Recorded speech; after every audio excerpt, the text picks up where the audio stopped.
Welcome to the SoLoMo Show, a weekly podcast hosted by Corey O'Brien, the social media strategist at Heat and author of thefutureofads.com. And I'm Adam Helway, CEO of the digital marketing agency Secret Sushi Creative. Each episode, we discuss topics, trends, tactics, and tools related to social, local, and mobile marketing and advertising. Our goal is to give you the information you need to be a better marketer. Today is Tuesday, March 5th, 2013, and this is episode number 59. In this episode, we're going to discuss the impact of responsive design, how to get started with local SEO, a review of Pop Tip and Eventstagram, and much more. How's it going? It's going well, Adam. We are in pre-South by Southwest week, even though I don't think either you or I will be going, but it's starting to dominate all of the news. We're seeing all the big announcements. I know Highlight just made their big announcement of events and photos, so a lot of ramp up going on. Everybody should anticipate that all the social media apps that they're using on their mobile devices will suddenly need an update as everybody pushes their newest versions to the public, and then in order to get tested and used and played with while they're out at South by Southwest. And I've not yet been, so I just kind of stand back and reap the benefits of not necessarily having to wear myself out and take advantage of all the new stuff that gets launched around that time, similar to when there's some sort of new tech conference or something and a bunch of new startups are launched. It's a little bit of a holiday for those of us like me. And probably yourself as well. You probably appreciate all the new toys and stuff when they get released, right? Yeah, definitely. It's the time when I go through and on the App Store update page, when a bunch of stuff's getting updated, I usually hit the little drop down for more information. And, it's point releases. It's 4.1 or whatever, instead of being like 4.1.0 or it's just a bug fix. It's a lot of actual feature additions, and they're rolling out the new stuff. So yeah, a lot of new fun things to play with. But I mentioned South by Southwest because I was going to say, if any of our listeners are out South by Southwest and hear something or see something or get to play with something that feels worthy of the SoLoMo Show, feel free to tag it. Just add hashtag SoLoMo Show to any of your updates, and we'll check it out. Whether it's a new app, you see a cool thing, you take a picture of it and share it with us. We would love to have some on-the-ground reporting from South by Southwest to share with the audience. So if you're there and you see something fun, just give it a hashtag SoLoMo Show. So we've had a little bit of a theme kind of running slightly through the last couple of shows. We opened up a couple weeks back with some information regarding responsive design and how it impacts, I think it was the O'Neill clothing or whatever website. And then last week, our whole show was dedicated to responsive and mobile web design and, how to make it happen. What is it? All those sorts of things. But we're going to open up again with a little bit more information here. We got some more juiciness related to the impact of responsive designs, right, Corey? Yeah, so today's stat of the week is actually going to be a bit of a follow-up, and it comes from Luke, and I cannot pronounce his last name if I wanted to, Robluski, something like that. Sorry. Robluski, yeah, that's kind of a fun last name to try to say. Yeah, Luke, if you're listening, I apologize in advance. But Luke is a definite kind of expert in the space. He actually wrote Mobile First, one of the books in the A Book Apart series, which is a great series. And so one of the sources that he cites is actually the O'Neill clothing responsive redesign that we talked about last week, but also took a look at some similar redesigns that have been reported on publicly and round up all the different results and all the different stats into one easy-to-review place. So we wanted to just run through a couple of these because I think it, again, goes to support the idea that if you're not thinking about responsive web design or you're not thinking about mobile design and you're in the retail space, you're really missing out on a lot of opportunity. So first up, he talks about the Time Inc. responsive redesign. And, this one's interesting because it's not retail focused. It's a publication. They're trying to get news and information out there. And so they're not really focused on the sale. They're focused on things like time on site and unique visitors and that sort of thing. And so what they reported is after going responsive, they actually saw a 23% increase in mobile viewership. Homepage uniques went up 15%, and time spent on site went up 7.5%. And then the mobile bounce rate, so people that showed up on mobile and said, whoa, this is ugly, and left, actually decreased by 26%. So definite strong stats across the board. Nothing, like we saw with O'Neill where it was multiple hundreds of percent increase. But again, I think with a smaller site, 100%, 200% increases are easier. With something like Time Inc., where your numbers are already high to begin with, a 20%, 15, 20, 25% jump, those are actually strong results. So I think good to see that not only retail, but also kind of news organizations can see a benefit of focusing on mobile as well. And these were some of the things that we talked about as being benefits last week as well. Things like the decrease in mobile bounce rate, visitors that would have previously come to the site and found it hard to digest the content and navigate through the website. Those folks have decreased by 26%. So that's a great improvement. That's over a quarter of the visitors now, and it may consistently improve from there on. And you kind of differentiated the difference between a site that's more of a media site and likely has some advertising on it and stuff in order to support it versus the O'Neill site, which saw these incredible jumps in a few different areas and revenue and so on, because it's definitely an e-commerce site. And so I think you'll see differences. These things do not happen the same way across the board. The differences have obviously to do with what kind of site is this? What kind of information are you? Are you a media company again? Are you a e-commerce company? Are you something else? And who's the audience that's actually coming to visit your site? So for somebody like O'Neill, they likely have a younger crowd of folks. It's definitely not it's definitely a younger, hipper brand, so to speak. And there likely is a lot of folks there using mobile devices. Yeah, definitely. And another younger, hipper brand that was mentioned in this post was Skinny Ties. And so Skinny Ties, very similar to O'Neill. It's a retailer, and they actually saw a 13.6% conversion rate increase, a 377% revenue growth on the iPhone specifically, 71.9% conversion rate increase on the iPhone, 44% increase in duration, 23% lower bounce rate. So again, we're seeing more traffic that's staying longer, and traffic that's converting at a higher rate. So I think it's important to point out, it's not just, hey, we're getting more people, but is that good, is that bad? It's driving more people who stay on your site longer, and then as a result are more likely to purchase. So throughout the entire purchase funnel, you're seeing gains, which I think, across the board, great to see. Definitely, again, supports the idea that responsive design is important, especially in the retail world. So I think a great post, something good to check out. We'll include a link to it in the show notes if you want to dive deeper or maybe pull some of these stats for your own reporting or your own presentations. Show notes can be found at SoLoMoShow.com, so be sure to check that out. All right, Adam, so what do you say we dive into our main topic for the day? Not head first, right? Not head first. Feet first. We're going to go gentle at first and then swim our way into the deep end. How's that sound? All right. I'm okay with that. Let's do that. All right. So this was a great post put out by Vertical Response. A lot of people are probably familiar with Vertical Response. And what they looked at are some tips for local SEO, which, of course, being a social, local, and mobile site, that felt like a perfect thing to cover. So I thought we would run through some of their recommendations, maybe add our own thoughts where appropriate, and hopefully this is some good information for those that are in the local space. Maybe you've got a store, maybe you've got a couple of stores, and you're trying to figure out how to get found on search engines both in and out of social media. So start off with some tips on how to both prepare yourself and make sure that all the information that you have at hand is consistent, because I think that's important. Consistency is key. We've kind of talked about that, where if the description you've got on Facebook is different than Twitter, is different than YouTube, and all of those are, slight variations, you're not going to present yourself in the optimal way. So, in terms of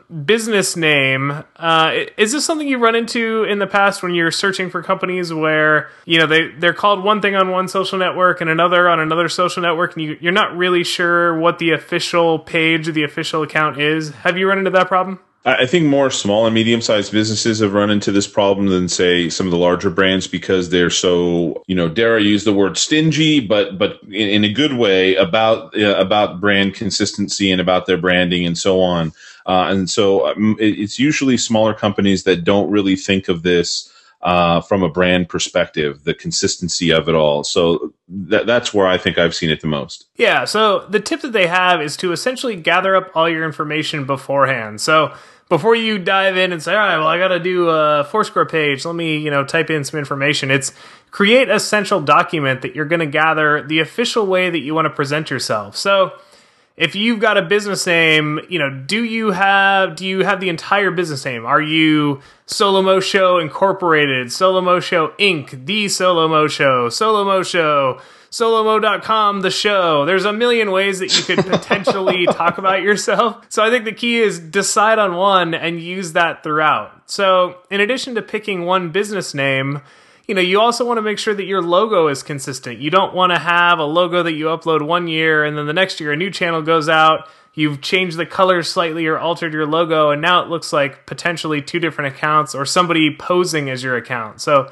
have a business name, pick your logo, make that logo available in a couple of different sizes, preferably start big and then scale it down as needed, because, I think Facebook requires it a little bit bigger than Twitter does. Instagram, you want something even bigger that can scale. So you want a bigger logo that you can then let each of these networks kind of scale to the size that they need. The other things that are a little more thought-worthy and something you'll actually have to think about a little bit is things like business categories. So a lot of these services, when you sign up, it allows you to say what type of business you are. And so if you're a retailer, that's probably pretty easy. But if you're, say, a service company, you've got to pick a business category that you want to be listed in. And I think it makes sense to pick one or pick a vertical, and then whenever possible, use that same category throughout when you're setting up your accounts. And they might not even be consistent from local directory to local directory. Yeah, exactly. So you're going to want to do your best. Maybe it's not worded the exact same, but hopefully it's close enough that you can say, okay, this one makes sense. This feels like I'm in the same bucket across all of my social channels. Listing off a couple of the other things you're going to want to gather and make sure stays consistent. One is email address, also website address, and business phone number, all the ways that people can contact you. You want those to be consistent. And you want to kind of keep track of where you're adding these things. So potentially build a spreadsheet and say, okay, on Twitter, I've added my business address and my store hours, because that'll enable you to go back and update those if you do, say, change your phone number, or you expand to a bigger office and need to update your business address. You want to know where that information is so you can track that down. The other thing to keep track of is things like store hours. So the hours that you're open, especially if you're a place that you're trying to drive people to in terms of foot traffic, that's really important to have consistent. And then as you start to build these things, you can interconnect them. So things like your Twitter handle, the Facebook page that you're going to be linking to, even your Google Plus profile, there's going to be areas where you can, promote your Facebook page on your Google Plus page perhaps, and connect those together so that if somebody finds you in one area, they can also connect on the other. And then finally, services offered, and then the service area or the area that you cover are all things that you're going to want to think about. It might not apply specifically to your business, but if it does apply, decide up front, what are the services that we're going to say that we offer? How are we going to phrase that? And then use that phrasing throughout so that when somebody sees you, it feels very professional, and they say, okay, I recognize all of these things from when I followed them on Twitter. It makes me more comfortable knowing that this is probably the official Google Plus profile. Is this something that you've had experience with, Adam, in terms of setting up new accounts? Have you, gone through this process, or what do you do when you're looking to establish a business on social media profiles? We've done it partially with some of the clients. Many of the clients don't understand the importance of being on any of these directories, let alone being consistent. So, for instance, being on a Google Plus or a Google Places page now, which is really Google Local. In the past, I mean, most of the people who have used search engines have experienced it, but they don't understand how they get themselves there and how to claim that information. Or even a more kind of, for those who are not social media savvy per se, a little bit of a more unusual site for them to think about, which would be Foursquare, right? They just wouldn't even think about something like Foursquare, but they might be missing opportunities for folks to discover them and to generate foot traffic, or even potentially show up as with search in search results. But yeah, they have a tendency to not understand that the content there isn't just simply automatically generated by these different networks and search engines, and that they need to take claim of them and even potentially fix. But because it's not like there's one governing body that when they initially populate at least the basic information across all of these networks, that it does it exactly the same. So the likelihood of it being consistent is not high. So just like what we're talking about and actually getting in there, part of it has to do with making each individual network accurate when you do it. And actually, this is what I was trying to get at earlier, is that once you do this, for the most part, it ends up being a set it and forget it experience. It's about claiming it and making it accurate, making it consistent, and then putting it in there and then going back to it over time and potentially doing an audit, once every year or something like that, maybe once every 6 months. For something like a Yelp or a Foursquare again, or even a Google Places, Google Local, it's beyond this information you might want to take advantage of for doing things like incentivizing folks to come and visit, for giving out things for an amount of check-ins or other specials you might do on Foursquare, and those sorts of things that are available actually on all these platforms. But at bare minimum, that information should be accurate when people initially go there and discover it. Yeah, and a lot of these are going to ask you to verify that in order to become sort of a official verified business, and that process is pretty easy. Some of them do an automated phone call where, for instance, if you're adding your business phone, it'll call that phone and give you maybe a 6-digit code that you have to enter into a special website. I think they still do it. Foursquare, in order to verify your business address, actually mails you a postcard to that address. And then again, it has a code that you enter on a website. For things like your contact information, sometimes they'll just send you a quick email and say, hey, click this to confirm that this is your official email. So the verification process generally is pretty easy, but you want to be aware that it's not, as soon as you set it, it's live and official. Sometimes you do have to put in your information and maybe wait a couple days for a postcard to appear in the mail before you are verified. So it might be, let's say, a week-long process from beginning to end in terms of starting this, and then at the end of it saying, okay, well, now I'm ready to go and I'm official. That might take a couple of days in terms of verifying all that information. But it's worth it, right? In the world of immediacy, it's worth a little extra time, especially in order to avoid somebody else claiming something which is yours. Yeah, exactly. And you mentioned a couple of the networks. They did a pretty comprehensive list, I think, of the places you'd want to look at initially in terms of getting your business listed. So running top to bottom, we've got Google Plus and Google Local, Yelp, Bing Local, Foursquare, Facebook, Yahoo Local, superpages.com, and yes, Yellow Pages, which has an online presence as well. So I think that's a pretty good list. I'd say if you're on all those places, you've got the right information. Google's going to look at that. Other search engines are going to look at that and say, hey, look, this business is represented in all of these very popular business locations and business listings. The information all matches. This is a trusted source. I'm going to start to send some traffic to these places because it's not, a fly-by-night operation that only shows up on Bing Local and where is it in the other places. It's obviously taken the time to go through and verify all this information, and so you're going to start to show up in search results, which is ultimately the entire goal of SEO. It seems like they're missing one thing in this post, which I think it would be because they call it local SEO, and a lot of what they're talking about here has to do with actually making sure your content is accurate outside of your website, right? So, obviously it has to do with search. And search can, in many of these instances, actually finds the location-based counterparts of these networks like Bing and Google Local and those sorts of things versus those tend to be the things that show up first on a ranking versus, say, your website. But I think the one thing that's missing here is actually how to actually optimize your site for local and location based, and making sure that if your site should be the one part that shows up, or it should be showing up in some fashion or form in the ranking on the top of the page or the first page of the results, that it does so when somebody is searching for a particular business or service within a location as well. And so that's the one thing that I think is not necessarily being addressed in this article, and should be something we dive into probably on a future show. Yeah, that makes a lot of sense. And along those lines, I do give a tool that you can check out. So one of the benefits of living in a world where all of these things are connected and you can kind of tap into them via an API is that you can automate some of the process. And so the post from Vertical Response actually mentions a site that up until now I hadn't actually heard about, which is called getlisted.org.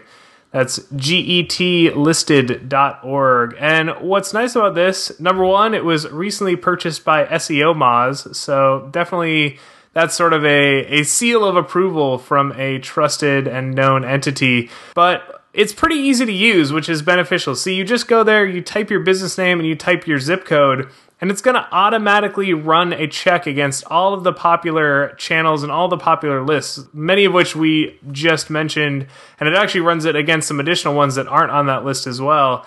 And what it does is just says, yes, this has been verified, or no, it has not. So it's a great place to start. You can put your business name in there, you can put your zip code, check your listings, and then just go through, and whichever ones haven't yet been verified, go through that process and verify that information, and it will hopefully pay long-term dividends when it comes to appearing in SEO results, search results, and making sure that people are able to find your local business.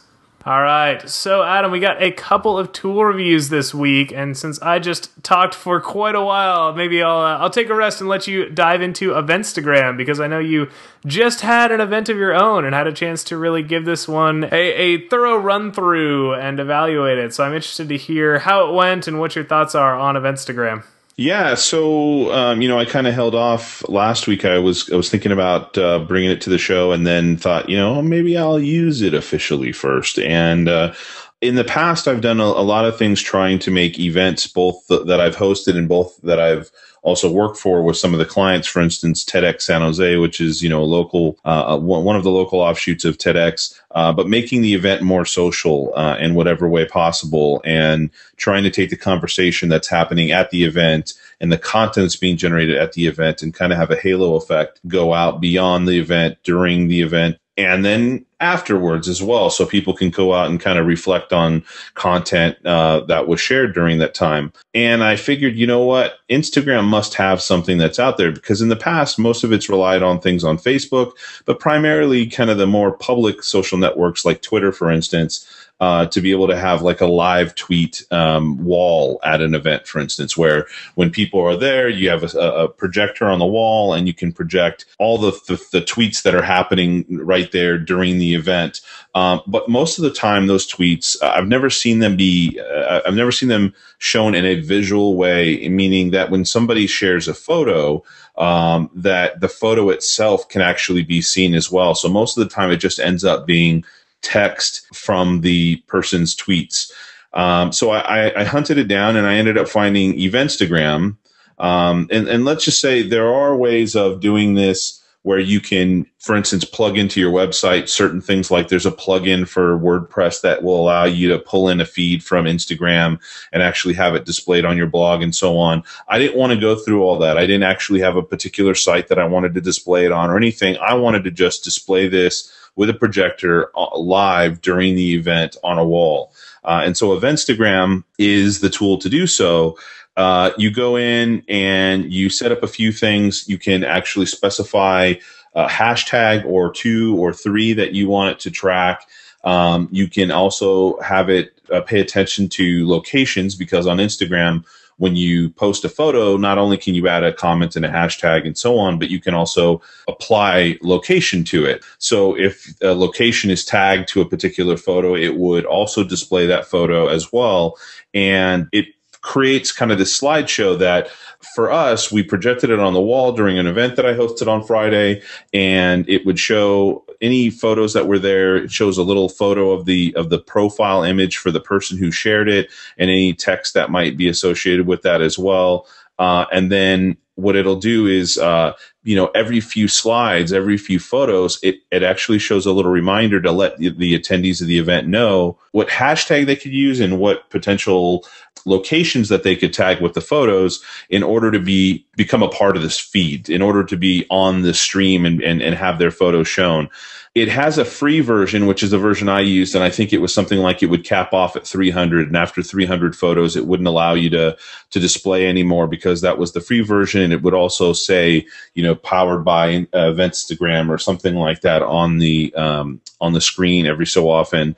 But they have some paid versions as well, where you get a little bit more, including some moderation tools that allow you, just in case somebody kind of hashtag jacks you from outside of an event or does something inappropriate or whatever, because really anybody who tweets with that particular hashtag could have their content inserted into the stream that you guys are featuring. So in any case, I actually used it. We had my laptop on doing tweets on one projector. Then we had a whole nother projector, and I actually ran Eventstagram on my iPad because the Eventstagram runs off of HTML5. But in any case, it ran off. Yeah, it was on my iPad. It runs on HTML versus Flash, which means you could run it off of an iPad or some iOS device, which normally doesn't run Flash. And I plugged it into the projector and just let it go. And everybody loved it. It was something that, definitely got people to post more photos, be more engaged with the content that was being shared. And,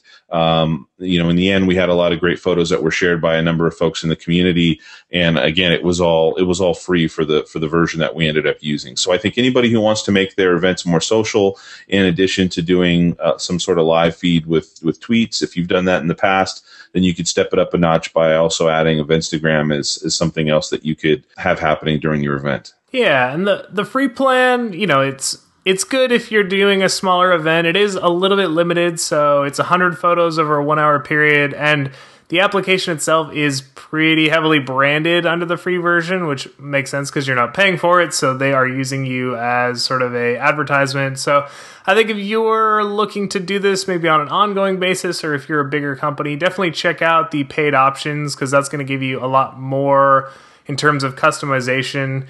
And then the other thing that I did want to make note of is the idea that because only public photos get pulled in and displayed, sometimes there's a little bit of confusion around this. So anecdotally, I do have some evidence where I was running an Instagram contest and we were able to actually, we were able to search for all of the hashtags that were submitted to this contest, even though we were only able to display the public ones. And it looks like, kind of examining that data, it looks like about a third of the photos that got submitted were submitted via private accounts, which we weren't able to pull in. And so even though we had been very clear in the instructions and explicit about the fact that you're only eligible if you do have a public account, I think a lot of people just don't even think about it. Do I have a public account? Do I have a private account? They don't realize it. They don't think about it. They set it up a long time ago and all of their friends already follow them. So they don't really think about, outside of my circle of friends, no one can see these photos. So it is going to be a little bit of a drop off where people just have their account set to private. And even if they think, I'm participating, their photo's not going to show up. But I'd say that's, maybe a third of the people, and so that's probably an acceptable loss rate. If you've got a bunch of people there, they're all submitting photos, you're going to have plenty of content, and it's going to be fun to look at. I just wanted to kind of make note of the fact that sometimes public versus private photos gets a little tricky when it comes to Instagram.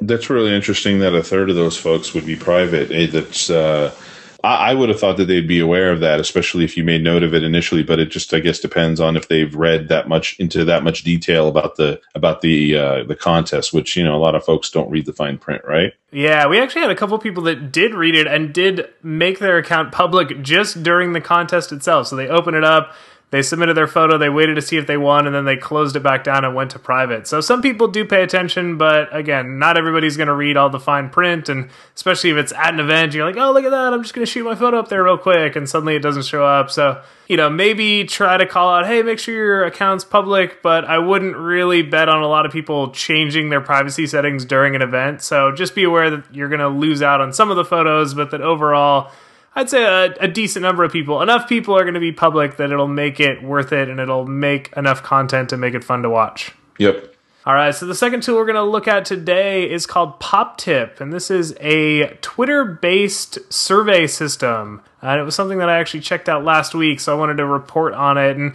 part of what I want to report on is that they're doing some really interesting things with the results. So in terms of running a poll, it's pretty easy. You log in with Twitter because it runs through Twitter. That's the only network that you can run these things through.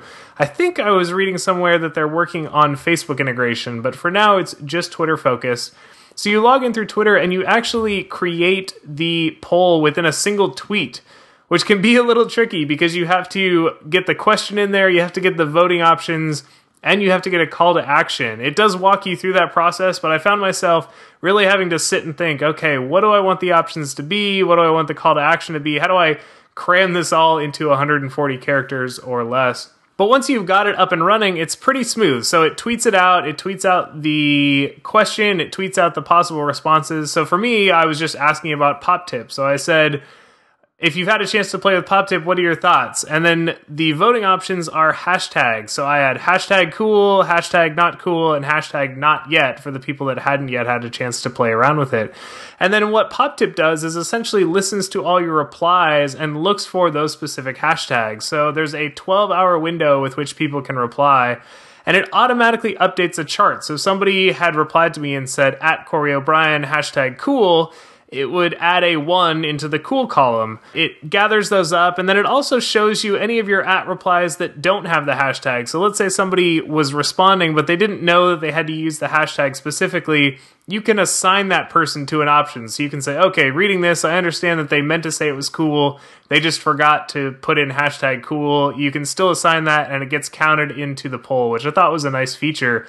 But what's really cool is how they present that data and that information once all is said and done. So they're actually presenting it as a consistently updating image. And what's neat about that is that with Twitter card functionality, you can now embed a live updating graph. And so it's not having to use fancy JavaScript and all that to update this chart. It just creates a new image behind the scenes and gives it, I'm guessing, the same image location. So when Twitter pings that image, 1 hour, or when it first goes up, it'll have a specific chart, and then let's say it gets an update an hour later, Twitter again pings that URL, and the new image automatically shows up in its place. So it makes it a really cool way to embed that poll data and have it live update behind the scenes without having to have a lot of code involved. So that was what I thought was really cool with it. In terms of challenges, I would say that you've got to have a decent number of followers in order to actually get responses to this thing, because again, it's just one tweet. Your tweet goes out, and if people see it, they respond to it. You could theoretically retweet that again and have somebody, maybe you catch people the second time around, but I only got a couple of responses to mine. Most of those were from PopTip employees who I'm guessing just keep a search going for hashtag PopTip and @PopTip. So you do have to have a decent number of followers, but for a brand, that's probably something that at this point you hopefully have. You've hopefully got an engaged audience. So it's fun to play around with. I don't know if, you want to base the future of your company off a PopTip result, but it's some good data. It makes a fun story to tell. We'll include a link to a couple of the more popular PopTip polls, and you can see how it presents the data really in a kind of infographic way. It's very social media friendly. So overall, I like PopTip. I think it's easy to use. It's a useful service. It's a free service, which is nice. So check it out and maybe, post a poll and see what happens and see if your audience responds to it.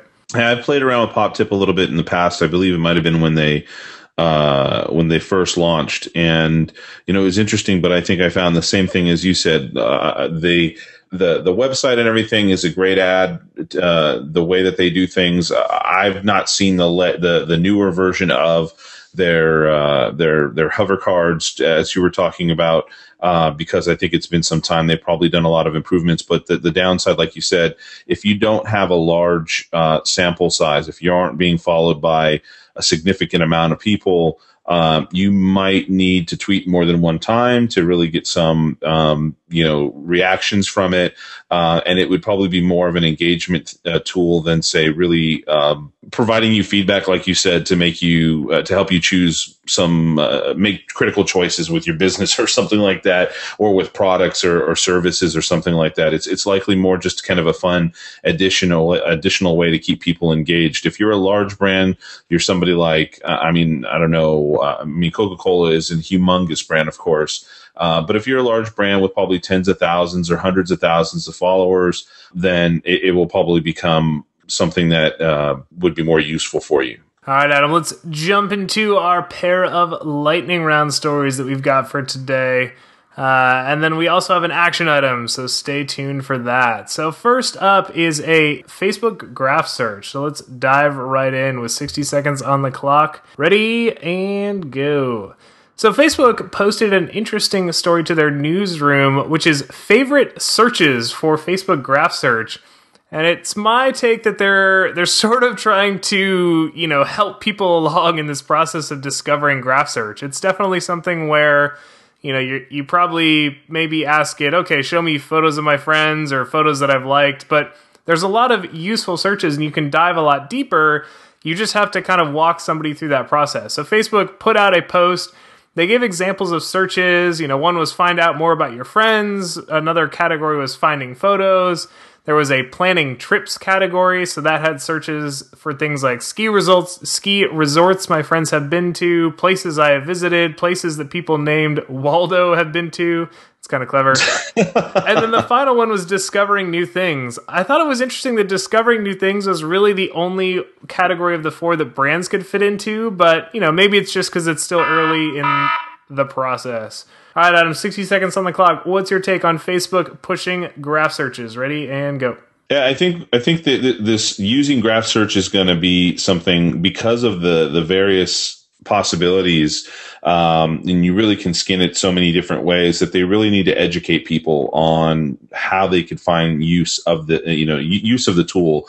I myself have, I dove in there and I used it a little bit, but I've been so busy that I've not really jumped in and tested it out to any broader extent. And so it's really interesting to see them kind of categorize these things. It's not like these are the only options that they have available, but I think that they kind of, wanted to make sure that this was clear and short and sweet so that the folks that haven't had an opportunity to really put it to the test, the folks that are a little less geeky than you and I, can find some value out of using it. And I think they have some good examples here. All right, with 10 seconds left, you will save us from the lightning round sound. Phew. All right, 60 seconds back on the clock for story number 2. Ready and go. So our next story comes from Pew Research, which had an interesting look at Twitter reactions compared to the overall public opinion. So what I wanted to bring this up for is that a lot of people look at Twitter sentiment and say, okay, well, we really need to focus on sentiment. What's the overall online conversation? But what Pew is calling into question is whether or not that actually matches the broader public opinion. You've got to keep in mind that Twitter still is a relatively small subset of the overall sort of population. And so what was interesting is they showed times when the Twitter reaction was more liberal than public opinion, but they also showed times when Twitter reaction was more conservative than public opinion. So the general idea is that, rather than kind of swaying towards the medium, Twitter generally swings one way or the other. The conversation is either very positive or very negative. It doesn't tend towards the middle, where a lot of the public reaction generally ends up. All right, Adam, 60 seconds on the clock. What's your take on Pew Research? Ready and go. My question, I guess, would be: is it Twitter that is potentially, skewed or not on point with public opinion, or is it whatever tool is being used to take public opinion not on point with those that are active on Twitter? It depends on which direction are we considering more accurate per se, or more representational of of public opinion. I'm not sure. I don't know enough about the public opinion polls that they're referencing here, and how those are put out, because you obviously take into question what is the demographics of the folks that are on Twitter, and therefore, how does that apply to the responses, and then potentially what is the makeup of the folks that are also taking and responding to this public opinion poll. So I think it warrants diving in a little bit deeper and checking out where the information comes from and the demographics behind it. Yeah, it was interesting. One of the things they noted was sort of the overall volume of tweets. So I think what they're trying to hint towards is, you can measure Twitter sentiment, but if there's only 1,000 tweets, it doesn't matter which way that conversation sways. It's just not enough to get a, broad sampling. And so I think that's something to keep in mind for brands as well. If you're trying to measure sentiment, but there's only been 10 tweets about your company in the past week, of course that's going to swing violently one way or the other. There's only 10 things that you're measuring for a sample size. So yeah. I do think it's interesting. Just keep it in mind that, Twitter sentiment, yes, it's important to keep an eye on generally, but don't take it as the end-all be-all of either sentiment or data. Yep, I agree. All right, so the last thing we wanted to cover today is a fun one. This is less rigorous, less informational, and more just a interesting use of social and local data. So it's a new service, or it's almost technically an art project, I would say, called Alongside. You can visit it at alongside.co.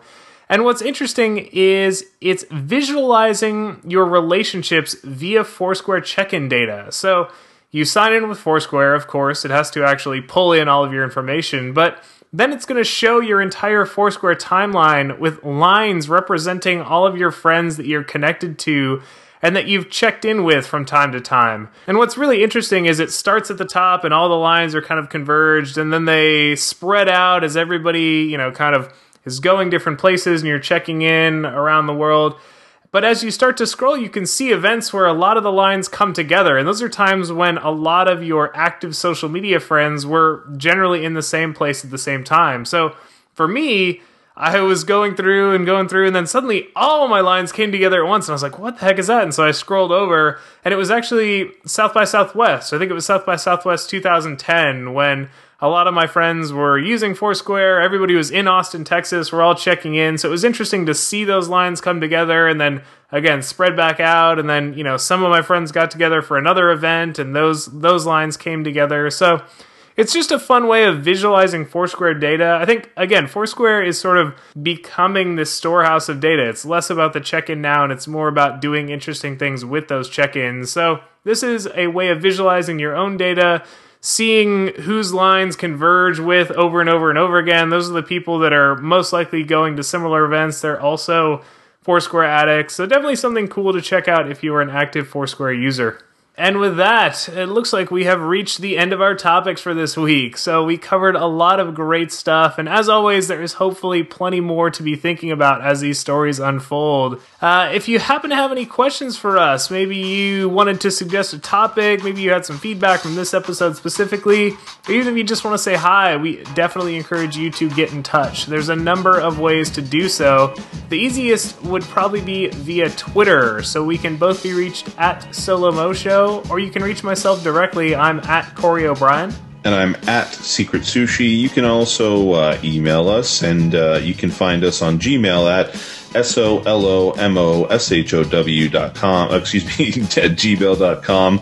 That's SoLoMoShow@gmail.com. We're also on Facebook, where we share all kinds of things that we find in between shows. Also on Google+, and we have a Pinterest account for the SoLoMo Show, where we have some of our episodes and a few other things, so you can get on there and you can repin those to your heart's delight. There you go. And all the links that we mentioned today, as well as links to the social channels that we just covered, can be found in the show notes, which are available at SoLoMoShow.com or in your podcast player of choice. If you look around, there should be an option to view show notes. And that's going to be links to all the stories that we covered today, as well as supplementary links. A lot of times, if we don't get a chance to cover something, but we think it'll help you dive deeper into one of the topics that we did cover, we'll throw a link to that in the show notes. So that's a lot of great information there, and we definitely encourage you to check that out. Again, it's SoLoMoShow.com to view the show notes for each episode. And with that, we will call this episode a wrap, and we hope that you join us next week for another great episode of The SoLoMo Show. Take care.